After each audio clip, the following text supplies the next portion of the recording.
तो ग्वार का बाजार आजकल ना एक पहेली सा बन गया है। मतलब एक ऐसी पहेली जिसने किसानों से लेकर बड़े बड़े व्यापारियों तक सबको उलझा के रख दिया है।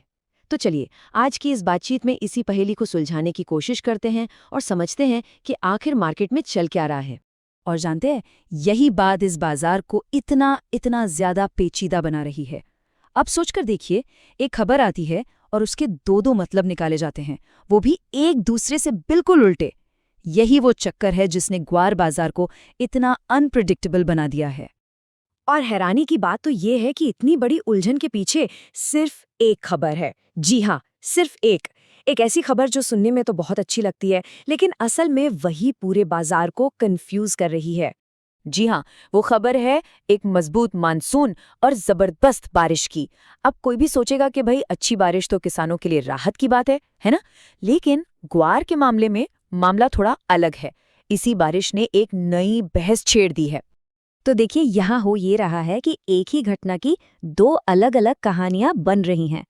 एक तरफ है पारंपरिक सोच जो कहती है कि अच्छी बारिश हुई तो ग्वार ज्यादा होगा और कीमतें नीचे आएंगी, और दूसरी तरफ है एक बिल्कुल नई सोच जिसका मानना है कि अरे नहीं, इसी बारिश से कीमतें ऊपर जाएंगी। मतलब घटना एक लेकिन नतीजे बिल्कुल अलग। ये कैसे हो सकता है? चलिए इसको समझते हैं। तो सबसे पहले तर्क को समझते हैं। ये वो सीधा साधा गणित है जिस पर ज्यादातर लोग अब तक भरोसा करते आए हैं। देखो, इसका लॉजिक बहुत सिंपल है। बारिश अच्छी हुई मतलब जमीन में नमी भरपूर है, तो किसान क्या करेगा? वो इसका फायदा उठाकर ज्यादा से ज्यादा बिजाई करेगा। और ज्यादा बिजाई का सीधा सा मतलब है कि फसल ज्यादा होगी, यानी बाजार में सप्लाई बढ़ जाएगी।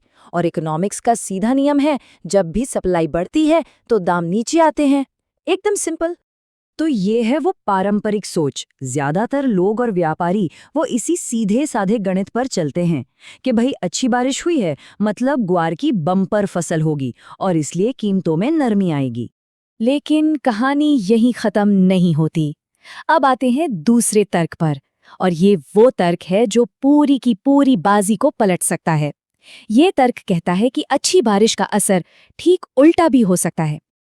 अब जरा इसके पीछे का लॉजिक समझिए। देखिए, अच्छी बारिश सिर्फ ग्वार के लिए फायदेमंद नहीं है, इसने मूंग जैसी दूसरी ज्यादा मुनाफे वाली फसलों के लिए भी एक शानदार माहौल बना दिया है। और हमें ये समझना होगा कि किसान भी एक कारोबारी की तरह ही सोचता है।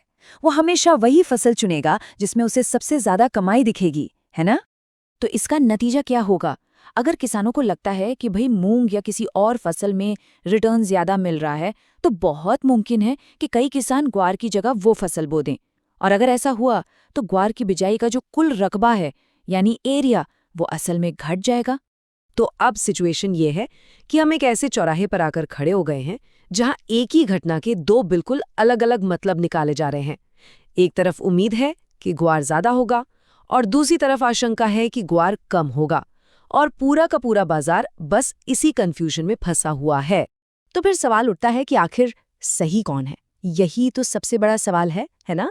क्या ये अच्छी बारिश ग्वार के लिए वरदान साबित होगी या एक तरह से किसानों को इससे दूर ले जाएगी? आखिर में होगा क्या?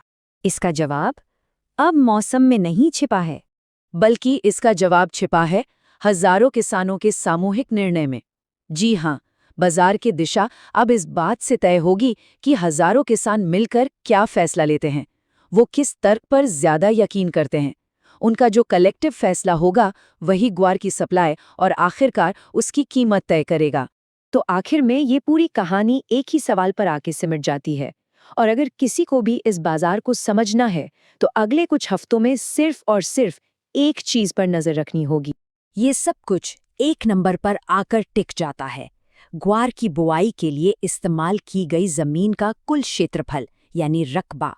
किसानों का वो जो सामूहिक फैसला होगा ना, वो इसी एक आंकड़े में दिखेगा, और इसी से पता चलेगा कि बाजार में सप्लाई बढ़ने वाली है या घटने वाली है।